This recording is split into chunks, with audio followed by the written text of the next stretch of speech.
صرف اپنے اس سوال کا جواب جاننا چاہتا ہوں جس کی خاموشی میں آپ نے مجھے اذیت دی تھی۔ مجھے زین آج آپ کے ہر سوال کا سچ سچ جواب دوں گی میں۔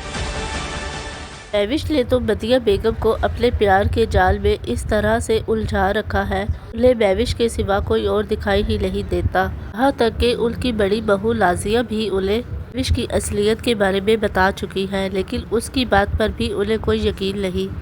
بہوش پر بدیہ بیگم کا یہ اعتبار اور یقین جب ٹوٹے گا تو بدیہ بیگم بالکل چکنا چور ہو کر رہ جائے گی۔ دوسری طرف بہلور نے جب سے زین کی آنکھوں میں اپنے لیے آنسو دیکھے ہیں بالکل ٹوٹ کر رہ چکی ہے۔ اسے ابھی تک یقین نہیں ہو رہا کہ زین واقعی ہی اسے اتنی زیادہ محبت کرتا ہے، لیکن بہلور بھی اچھے سے جانتی ہے کہ اگر وہ اپنا یہ ٹوٹا ہوا مسئلہ زین کے سامنے رکھ دے گی، اس کے بعد زین اور اسے بہوش اور بدیہ بیگم کی جو مرد کا سامنا کرنا پڑے گا اسے وہ برداشت نہیں کر پائے گی۔ اس وجہ سے وہ کبھی بھی زین کے سامنے خود کو ٹوٹا ہوا اور بکھرا ہوا نہیں کرنا چاہتی۔ یہاں پر بہوش یہی سمجھ رہی ہے کہ اس نے فریزہ کے ارادے کو کمزور کر دیا ہے، لیکن اصل میں تو فریزہ بیگم کی اصل چال ابھی باقی ہے۔ بہوش کو اتنا مجبور کر دے گی کہ بہوش خود اپنا غلام بدیہ بیگم کے سامنے قبول کرے گی۔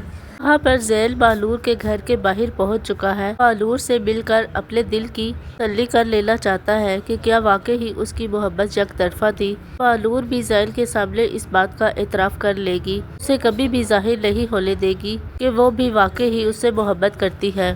زین بہلور کے منہ سے یہ سب کچھ سن کر بالکل ٹوٹ کر بکھر جائے گا، لیکن زین کی محبت کو ایک معجزے کا انتظار ہے۔ وہ معجزہ زین اور بہلور کی زندگی میں ضرور ہو کر رہے گا۔ جلد ہی بہلور اور زین دونوں ایک ہو جائیں گے، کیونکہ ان دونوں کی محبت سچی ہے۔